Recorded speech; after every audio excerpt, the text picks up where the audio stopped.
Have you ever wondered why you can't seem to remember someone's name even though they just said it? Or when your teacher says something and if you wait too long or don't rehearse it in your mind, it's gone? There's a psychological explanation for all of these. There's different kinds of memory for what you see, what you hear, what you remember for a little and for a long time. Without memory, you wouldn't be able to learn everything that we will cover in this video. What is memory?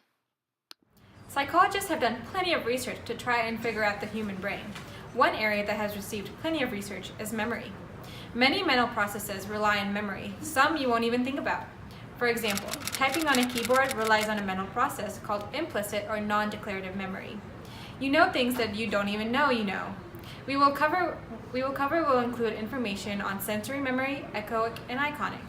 These are things that you remember for a short period of time after seeing and hearing. After this, they are stored in short-term memory, which we will cover next. It can potentially be moved to long-term memory, which will be the last topic we cover. Sensory memory allows individuals to retain impressions of sensory information for a brief time after the original stimulus has ceased. What is sensory information? It's just your five senses. So your sight, your taste, your smell, your hearing, and your touch. We will now talk about the difference between iconic and econic memory. The next topic we will cover is iconic memory. For example, a deer jumps across the road while you are driving. You see it briefly and then it's gone. You remember the deer leaping across the road for a short period of time. The difference between iconic and econic memory is that iconic is the visual memory while econic is your auditory. Econic memory is a type of short-term memory that can be recalled 3 to 4 seconds later. For example, your teacher tells you to remember to turn in your last writing assignment the next day. You can still recall that information later on. Now let's try a short experiment that deals with sensory memory. We're only going to do one trial just so you can see how it goes. So, what you're going to do is you're going to take out a piece of paper and a pencil. You will then see 9 letters flash upon the screen. Your goal is to try to write down as many letters as you can remember. Afterwards, the answers will be shown. The experiment is about to start. Make sure you record the number you got correct.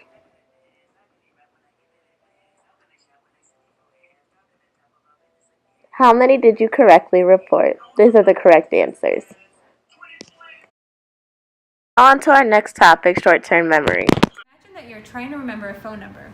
The other person rattles off the phone number and you make a quick mental note. Moments later, you realize that you have already forgotten the number. Without rehearsing or continuing to repeat the number until it is committed to memory, the information is quickly lost from short-term memory. Short-term memory acts as a kind of scratch pad for temporary recall of the information that is being processed at any point in time and has been referred to as the brain's post-it note.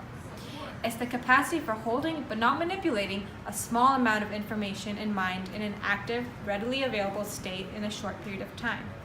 Its duration is about 20 seconds if you don't rehearse it.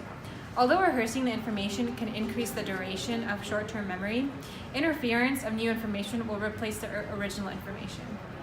Short-term memory also has a limited capacity. The magic number is 7 plus or minus 2 pieces of information. These pieces of information can be single items or chunks.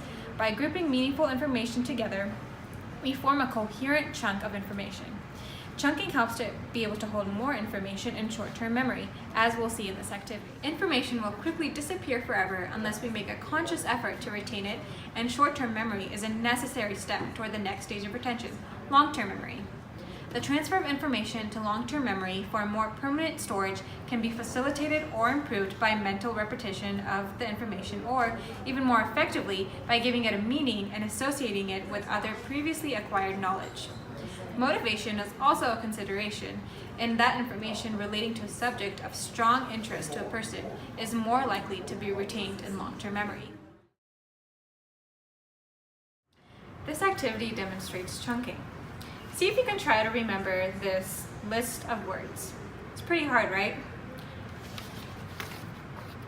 How about now? It's a little bit easier, but it's still pretty hard to memorize all of these letters.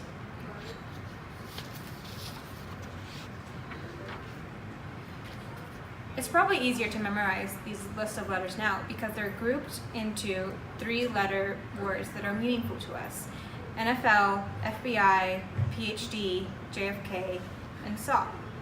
All of these words have meaning to us, so chunking allows us to memorize them better and keep them in short-term memory for a longer period of time. Now on to long-term memory. Think about your 5th birthday. Was there cake? Did you have a party? Did you go somewhere? You probably had glimpses or flashes of this memory. What about a vacation you had a couple years ago? You still can probably remember a few details about it.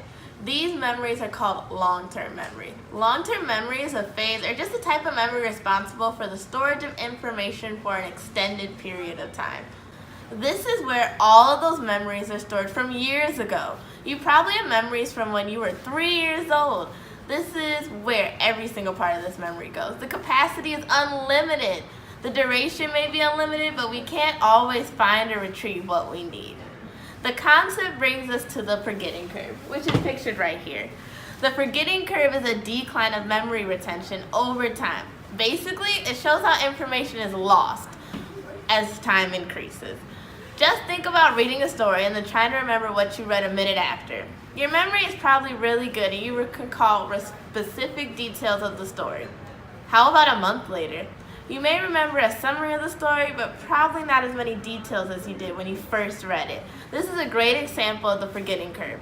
The more time passes, the less details of the story you would remember. There are 2 factors that play in the forgetting curve. I've already discussed one, which is decay. This is the fading away due to the passage of time, which was the story example. The other is interference. Interference is when other information overwrites or erases the memory. Let's talk about each and every memory we just went over and how it works together. First, you have your stimulus. This is perceived by your sensory organs. It then goes into your sensory memory, which is only about a millisecond to second duration. If you pay enough attention, it can go into your short-term memory, also referred to as your working memory, which is less than a minute duration. If you encode it enough and repeat it, you can eventually go into your long-term memory, which can be days, months, or even years. Now you know why information you heard from your teacher leaves your mind so fast after moving from echoic memory to short-term and not being moved into long-term memory without rehearsal. The processes that we discussed happen every day and are even happening right now. Next time you are repeating information over and over in your mind, you know that you're moving it into long-term memory. Try to recognize these processes as they happen in the next few days. Real-life examples will help you work them into your memory even better.